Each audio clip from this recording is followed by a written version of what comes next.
Morning students. बेटा आरकेपी online classes में आपका स्वागत है और उम्मीद करती हूँ कि आप सबकी पढ़ाई अच्छे से चल रही होगी। बेटा आज हम करेंगे हमारी नूतन गुंजल बुक का पाठ नंबर 15 जिसका नाम है सबसे बढ़कर हम। और ये एक हमारी कविता है और इस कविता के कवि का क्या नाम है? रमापति चुकल जी। तो कवि कौन होता है? कविता को लिखने वाला, जिसने ये कविता लिखी है वो इस कविता का कवि कहलाएगा।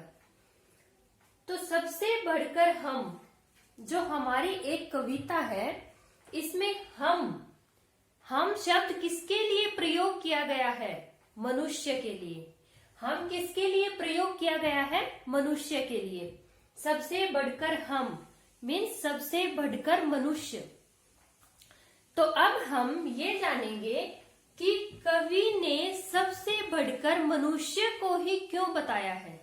क्या कारण है कि कवि ने यह लिखा है कि सबसे बढ़कर मनुष्य होता है। तो हम पढ़ेंगे सबसे बढ़कर हम। तो बेटा हमको सबसे बढ़कर क्यों बताया है? क्योंकि आपने पढ़ा होगा, जैसे साइंस में पढ़ा है लिविंग और नॉन लिविंग, उनको हम हिंदी में बोलेंगे सजीव और निर्जीव। अब सजीव क्या होते हैं? सजीव मीन्स सजीव के अंतर्गत क्या आते हैं? सजीव क्या होते हैं? सभी ने पढ़ा है। तो बेटा सजीव होते हैं जो सांस लेते हैं, खाना खाते हैं, ग्रो करते हैं, वो होते हैं सजीव। और जो सांस नहीं लेते, ग्रो मीन्स मतलब जो बढ़ते नहीं हैं, सांस नहीं लेते, खाना नहीं खाते, ग्रो नहीं करते, वो होते हैं निर्जीव। तो सजीव कौन से हुए? जो सांस लेते हैं, ग्रो करते हैं, जैसे पेड़ पौधे,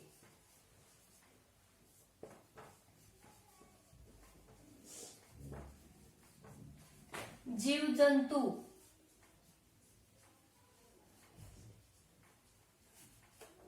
मनुष्य, ये सब आते हैं सजीव। ये सब होते हैं सजीव। और निर्जीव जो सांस नहीं लेते, ग्रो नहीं करते, जैसे मेज जिसको आप टेबल बोलते हो, कुर्सी, ये सब, जैसे पुस्तक, तो ये सब वस्तुएं हमारी होती हैं निर्जीव। तो अब आपको ये समझ आ गया कि कौन से सजीव होते हैं और कौन सी चीजें निर्जीव होती हैं। तो इस कविता में कवि ने हमें यही बताया है कि जो सजीव मनुष्य सबसे बढ़कर, सबसे श्रेष्ठ क्यों होता है? क्योंकि जैसे निर्जीव वस्तुओं के भी अंग होते हैं, जैसे हम मनुष्य के शारीरिक अंग होते हैं, वैसे ही निर्जीव वस्तुओं के भी अंग होते हैं। जैसे हमारे पैर होते हैं, तो ये टेबल है, इसके भी तो 4 पैर होते हैं ना। तो जैसे मनुष्य के शारीरिक अंग होते हैं, वैसे ही निर्जीव वस्तुओं के भी अंग होते हैं। लेकिन हम अपने अंगों का इस्तेमाल करते हैं, काम करते हैं अपने शारीरिक अंगों से। और जो ये निर्जीव वस्तुएं होती हैं, ये अपने अंगों से कोई काम नहीं करते। तो इसीलिए कवि ने इस कविता में मनुष्य को सबसे बढ़कर बताया है। तो सबसे बढ़कर हम। अब हम इस कविता को विस्तार से पढ़ेंगे और जानेंगे कि मनुष्य सबसे श्रेष्ठ कैसे है। तो चलिए बेटा अब हम करेंगे सबसे बढ़कर हम। कविता को शुरू करेंगे। कविता को शुरू करने से पहले इसमें कुछ कठिन शब्द आएंगे। मैं पहले उनके अर्थ आपको समझा देती हूँ ताकि आपको कविता आराम से समझ आ जाए। जैसे बाहें क्या होती हैं? भुजाएं, घड़ा आपने सभी ने देखा होगा घड़ा। तो घड़े का क्या होता है? मटके। घड़े किसके लिए प्रयोग किया गया है? घड़े शब्द मटके। डोल होता है चल फिर, डोलना, चलना फिरना। लख होता है देखना। तो बेटा ये थे हमारे कुछ कठिन शब्द जो हमारी कविता में आएंगे और उनके अर्थ हमें यहाँ से जान लिए हैं। अब हमें कविता को आराम से समझ सकते हैं। तो बेटा चलिए शुरू करते हैं हमारी कविता, सबसे बढ़कर हम। आलपिन के सिर होता पर बाल ने उस पर होता एक। कवि क्या कह रहे हैं कि आलपिन के सिर होता, आलपिन आप सभी ने देखी है, जैसे हमारी बुक में भी दिखाई गई है, आपकी बुक में भी दिखाई गई है ये आलपिन। तो कवि क्या कह रहे हैं कि आलपिन के सिर होता, आलपिन के सिर तो होता है लेकिन उस पर बाल न होता एक। आलपिन के सिर होता है लेकिन सिर के ऊपर बाल नहीं होता। और बाल किसके होता है? हम मनुष्य के सिर पर। आप सभी भी अपना सिर चेक करेंगे, सभी के सिर पर बाल है ना। तो यही कवि कह रहे हैं कि आलपिन के सिर होता पर बाल न उस पर होता एक। आलपिन के सिर होता है लेकिन उस पर बाल नहीं होते। बाल किसके ऊपर होते हैं? हम मनुष्य के सिर पर। जैसे आपको पिक्चर्स में भी दिखाया गया है, आगे देखिए। कुर्सी के दो बाहें हैं पर गेंद नहीं सकती है फेंक। कुर्सी के दो बाहें हैं, कुर्सी हर घर में मिलती है बेटा, सभी ने देखी है। तो कुर्सी के जो पकड़ने वाले, जो हाथ रखने वाले होते हैं, उनको हम बोलते हैं बाहें। बाहें मीन्स भुजाएं। कुर्सी के दो बाहें हैं पर गेंद नहीं सकती है फेंक। कुर्सी जो कि एक निर्जीव वस्तु है, उसके बाहें तो होती हैं लेकिन वो गेंद नहीं फेंक सकती उनसे। लेकिन हम मनुष्य की दो बाहें हैं, हम उनसे गेंद को फेंक सकते हैं, खेल सकते हैं। तो कवि ने हम मनुष्य को इसीलिए सर्वश्रेष्ठ बताया है कि हम अपने शारीरिक अंगों का इस्तेमाल करते हैं, हम उनसे काम करते हैं। तो इसीलिए कवि ने निर्जीव वस्तुओं की तुलना हम मनुष्य से की है कि हम मनुष्य किस तरह से श्रेष्ठ है, महान है। तो बेटा देखिए, कुर्सी के दो बाहें हैं पर गेंद नहीं सकती है फेंक। जो कुर्सी निर्जीव वस्तु है, उसके बाहें भुजाएं होते हुए भी वह गेंद को नहीं फेंक सकती है। अब आगे देखिए। कंघी के हैं दांत मगर वह चबा नहीं सकती है खाना। कंघी, कंघी जिसे आप नहा के कोम करते हो, तो उस आपने वो कंघी देखी, उसके दांत होते हैं। जैसे पिक्चर्स में भी दिखाया गया है, बुक्स में, कंघी के दांत होते हैं। कंघी के हैं दांत मगर वह चबा नहीं सकती है खाना। कंघी, कंघी के दांत होते हुए भी वह खाना नहीं चबा सकती है। खाना कौन चबा सकता है? हम मनुष्य, हमारे दांत हैं, हम खाना चबा सकते हैं। गला सुराही का है पतला किंतु न गा सकती गाना। सुराही आपने देखा होगा, मटके के आकार की होती है लेकिन उसका गला बहुत ही पतला होता है। तो कवि क्या कह रहे हैं? गला सुराही का है पतला, सुराही का गला बहुत ही पतला होता है, किंतु न गा सकती गाना। लेकिन पतला गला होने के बावजूद भी वह गाना नहीं गा सकती। गाना कौन गा सकता है? हम मनुष्य। इसीलिए कवि ने हम मनुष्य को महान बताया है। क्या कह रहे हैं कवि? कंघी के हैं दांत मगर वह चबा नहीं सकती है खाना। कंघी के दांत होने के बावजूद भी वह खाना नहीं चबा सकती।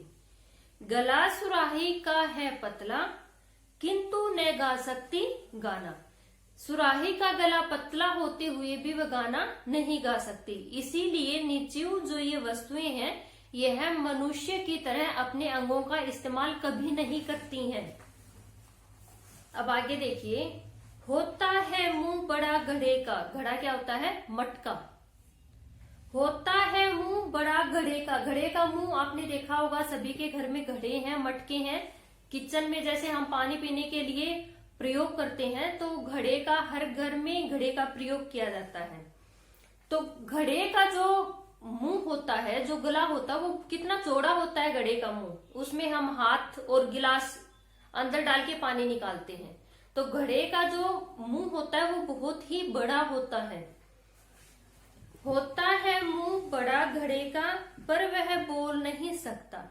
घड़े का मुंह इतना बड़ा होने के बावजूद भी वह बोल नहीं सकता, लेकिन मनुष्य का मुंह छोटा सा होने के बावजूद मनुष्य बोल सकता है। चार पांव टेबल के होते पर वह डोल नहीं सकता। टेबल टेबल आपको पिक्चर्स में भी दिखाया गया है, बुक्स में भी दिखाया गया है। टेबल के 4 पांव होते पर वह डोल नहीं सकता। डोल मीन्स चल फिर नहीं सकता। कवि क्या कह रहे हैं कि टेबल के 4 पांव होते हुए भी वह हिलडुल नहीं सकता, चल फिर नहीं सकता। लेकिन हम मनुष्य के तो 2 पैर हैं, फिर भी हम एक जगह पर नहीं रह सकते। हम चलते फिरते हैं, अपने पैरों का प्रयोग करते हैं, इस्तेमाल करते हैं। होता है मुंह बड़ा घड़े का पर वह बोल नहीं सकता। 4 पांव टेबल के होते पर वह डोल नहीं सकता। डोल कौन सकता है? हम मनुष्य। इसीलिए हम मनुष्य सबसे बढ़कर हैं। अब आगे देखिए बेटा, कवि क्या कहना चाहते हैं। जूते के है जीभ मगर वह स्वाद नहीं चख सकता है। जूते के है जीभ मगर, आप सुनकर हैरान होंगे कि जूते के भी जीभ होती है। लेकिन आपने देखा होगा जैसे हम जूते के लेसिस को टाई करते बांधते हैं तो उसके लेसिस के नीचे एक कपड़ा होता है, वो होती है जीभ, जिसके ऊपर लेसिस होते हैं।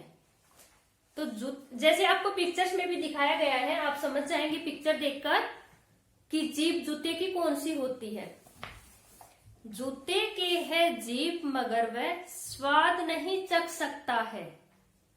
आंखें होते हुए नारियल कभी न कुछ लग सकता है। जूते के है जीभ मगर वह स्वाद नहीं चख सकता है। जूते के जीभ होती है और उस जीभ होने के बावजूद भी वह स्वाद नहीं चख सकता, क्योंकि जूते की जो जीभ होती है वह टेस्ट नहीं कर सकते उससे, वह स्वाद नहीं चख सकते उस जीभ से। लेकिन हम मनुष्य की जो जीभ होती है उससे हम स्वाद चख सकते हैं। तो आंखें होते हुए नारियल, आपने कभी नारियल को देखा होगा, जैसे ऊपर से छीलते हैं तो उसके नीचे ब्लैक कलर की तो आईज निकलती हैं। आपके घर में जब भी नारियल आएगा तो आप उसको ध्यान से देखेंगे कि नारियल की आंखें कैसी होती हैं। आंखें होते हुए नारियल, नारियल के आंख होते हुए भी कभी न कुछ लग सकता है। लग होता है देखना। आंखें होते हुए नारियल कभी न कुछ लग सकता है। नारियल के आंखें होते हुए भी वह कुछ नहीं देख सकता। देख कौन सकता है? हम मनुष्य, जीव जंतु। आंखें होते हुए नारियल कभी न कुछ लग सकता है। तो निर्जीव वस्तुओं से बढ़कर कौन होते हैं? हम मनुष्य। है मनुष्य के पास सब कुछ, ले सकता है सबसे काम। है मनुष्य के पास सभी कुछ, ले सकता है सबसे काम। मीन्स मनुष्य के पास, जो मनुष्य के पास शारीरिक अंग होते हैं वैसे ही अंग निर्जीव वस्तुओं के पास भी होते हैं। जैसे कुर्सी के 2 बाहें होते हैं, जूते की जीभ होती है, नारियल की आंखें होती हैं, लेकिन वो अपनी अंगों का इस्तेमाल नहीं करते। लेकिन हम मनुष्य के जो शारीरिक अंग होते हैं, हम उनसे काम लेते हैं। जैसे दांत से हम खाना खाते हैं, जीभ से स्वाद चखते हैं, आंख से हम देखते हैं, पैरों से चलते हैं। तो मनुष्य जो होता है वह अपने हर अंग का इस्तेमाल करता है मनुष्य के पास सभी कुछ, मनुष्य के पास सभी कुछ है, ले सकता है सबसे काम। मनुष्य के पास जो भी सभी अंग हैं उनसे सभी से काम लेता है। इसीलिए दुनिया में सबसे बढ़कर है उसका ही नाम। कवि क्या कह रहे हैं कि मनुष्य के पास सभी कुछ, ले सकता है सबसे काम। मनुष्य के पास जो भी अंग हैं वही अंग निर्जीव वस्तुओं के पास भी हैं, लेकिन वे उनसे काम नहीं लेते और मनुष्य अपने अंगों से काम लेते हैं, काम करते हैं। तो इसीलिए कवि ने कहा है कि दुनिया में सबसे बढ़कर है उसका ही नाम। दुनिया में सबसे बढ़कर किसका नाम है? हम मनुष्य का। तो बेटा ये थी हमारी कविता। आप इसको ध्यान से सुनेंगे, अपनी बुक से पढ़ेंगे और समझेंगे कि इस कविता में कवि ने क्या समझाने की कोशिश की है। हम मनुष्य को सबसे बढ़कर सबसे सर्वश्रेष्ठ क्यों बताया है। ठीक है, अब मिलते हैं हमारे अगली क्लास में।